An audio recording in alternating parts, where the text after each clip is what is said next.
Storyteller, and I would like to tell you a few personal stories about what I like to call the danger of the single story.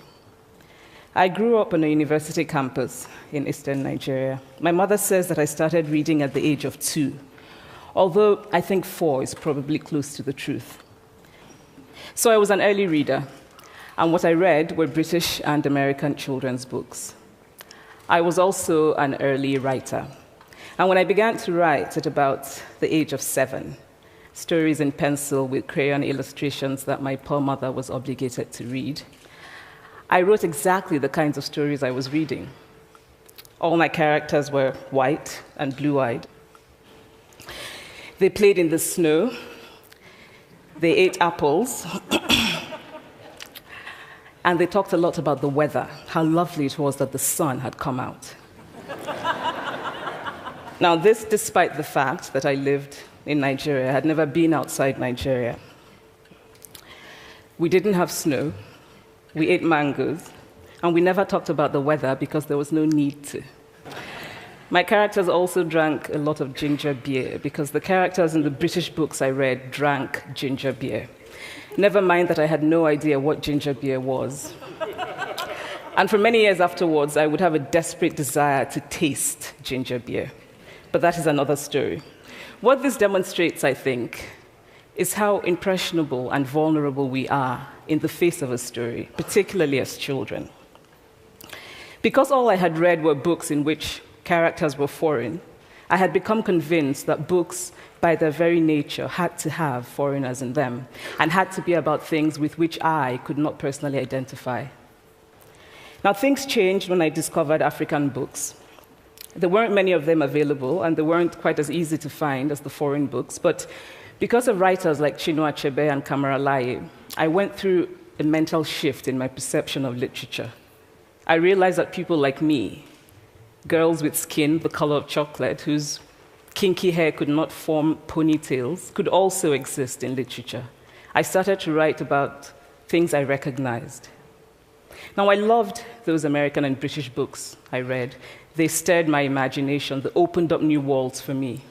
But the unintended consequence was that I did not know that people like me could exist in literature.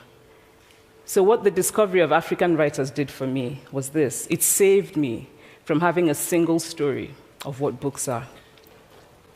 I come from a conventional middle-class Nigerian family. My father was a professor. My mother was an administrator. And so we had, as was the norm, live-in domestic help who would often come from nearby rural villages. So the year I turned 8, we got a new houseboy. His name was Fide. The only thing my mother told us about him was that his family was very poor. My mother sent yams and rice and our old clothes to his family. And when I didn't finish my dinner, my mother would say, "Finish your food. Don't you know people like Fide's family have nothing?" So I felt enormous pity for Fide's family. Then one Saturday, we went to his village to visit. And his mother showed us a beautifully patterned basket made of dyed raffia that his brother had made. I was startled. It had not occurred to me that anybody in his family could actually make something. All I had heard about them was how poor they were, so that it had become impossible for me to see them as anything else but poor. Their poverty was my single story of them. Years later, I thought about this when I left Nigeria to go to university in the United States. I was 19. My American roommate was shocked by me. She asked where I had learned to speak English so well and was confused when I said that Nigeria happened to have English as its official language. She asked if she could listen to what she called my tribal music and was consequently very disappointed when I produced my tape of Mariah Carey.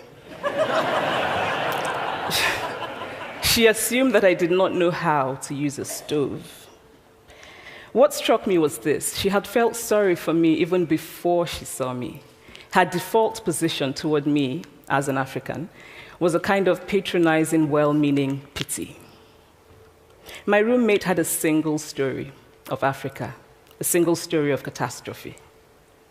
In this single story, there was no possibility of Africans being similar to her in any way, no possibility of feelings more complex than pity, no possibility of a connection as human equals.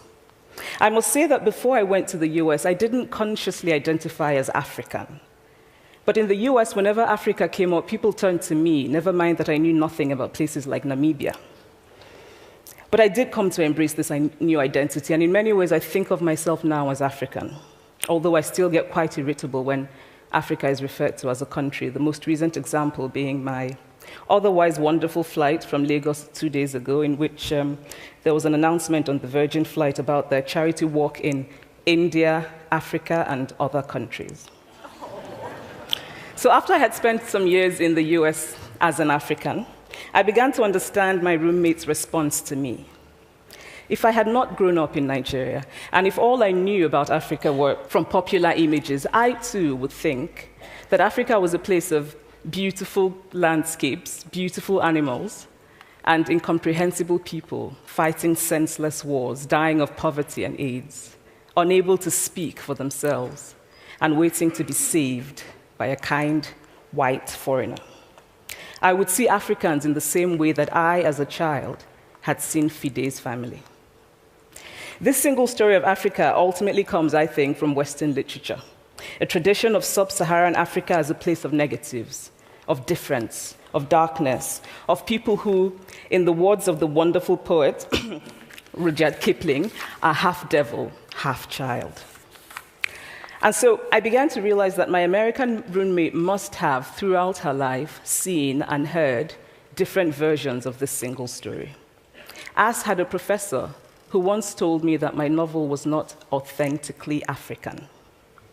Now, I was quite willing to contend that there were a number of things wrong with the novel, that it had failed in a number of places, but I had not quite imagined that it had failed at achieving something called African authenticity. In fact, I did not know what African authenticity was. The professor told me that my characters were too much like him, an educated and middle-class man. My characters drove cars. They were not starving. Therefore, they were not authentically African. But I must quickly add that I, too, am just as guilty on the question of the single story. A few years ago, I visited Mexico from the US. The political climate in the US at the time was tense, and there were debates going on about immigration. And, as often happens in America, immigration became synonymous with Mexicans. There were endless stories of Mexicans as people who were fleecing the healthcare system, sneaking across the border, being arrested at the border, that sort of thing. I remember walking around on my first day in Guadalajara, watching the people going to work, rolling up tortillas in the marketplace, smoking, laughing. I remember first feeling slight surprise, and then I was overwhelmed with shame. I realized that I had been so immersed in the media coverage of Mexicans that they had become one thing in my mind, the abject immigrant. I had bought into the single story of Mexicans, and I could not have been more ashamed of myself. So that is how to create a single story. Show a people as one thing, as only one thing, over and over again, and that is what they become.